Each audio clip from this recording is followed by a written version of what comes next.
In politics, you're either on message or you are losing. Let's get to it.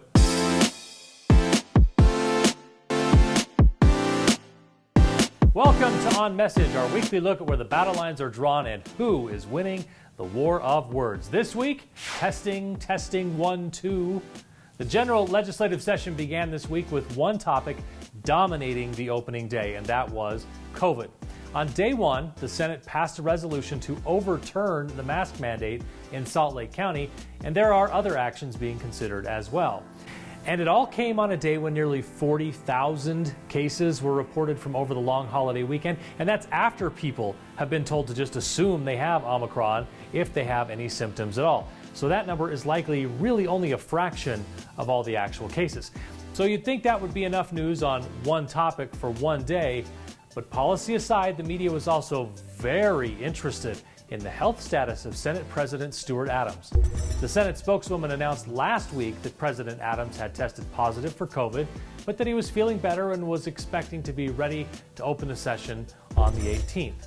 Easy enough. Making that announcement, in theory, makes things simpler, as getting Omicron and recovering essentially makes it pointless to test him again during the session. But I don't think simple was how you would describe the message on Tuesday. Go back to the previous week and let's build the timeline. Adams began to feel symptoms on Wednesday the 12th. He was tested on Thursday the 13th and made the announcement on Friday the 14th. A great example, by the way, of a Friday news dump. And those are particularly effective on the Fridays heading into long holiday weekends. All right, by CDC guidelines, President Adams should have been good to go on Tuesday while wearing a mask. But Tuesday was anything but simple, and the message got murky very quickly. First, according to reports, President Adams took 2 tests on Tuesday. The first came back positive and the second came back negative, so Adams went out onto the floor to open the session. In his opening remarks, he said that he tested positive twice, only to correct himself and clarify that he tested negative twice. This was all further complicated when the second test showed a faint line that would indicate a positive test. So he tested negative, then got a positive, then a negative, but that second negative became a positive, so it was really negative, positive, positive.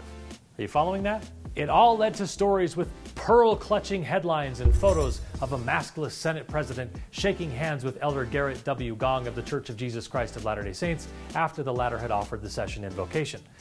Probably not the way they had hoped the opening day would go in the upper chamber. Ultimately, the Senate issued a statement emphasizing that President Adams had followed CDC guidelines by isolating for 5 days and could return to work, and pointing out that test results could still return a positive for people who tested positive recently but passed their 5-day period. It's all very clear, isn't it? My Monday morning quarterback view on this: establish the assumption that everyone on the floor is showing no symptoms or has tested negative.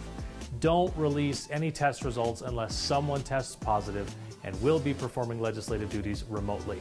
And don't let this become the gossip story that dominates the headlines for 6 weeks. On the other hand, if you want to distract from other COVID-related stories this week, this may have been a great way to draw attention to a story that really won't amount to much while other things are getting done. Sometimes allowing the chaos of a story that makes little impact can have its strategic advantages. That's it for this week. More On Message in the next issue of the Utah Political Underground. Make sure you visit the site and sign up for our weekly email update. You can find more On Message videos, in-depth Utah political stories and analysis, plus podcasts and more at utahpoliticalunderground.com.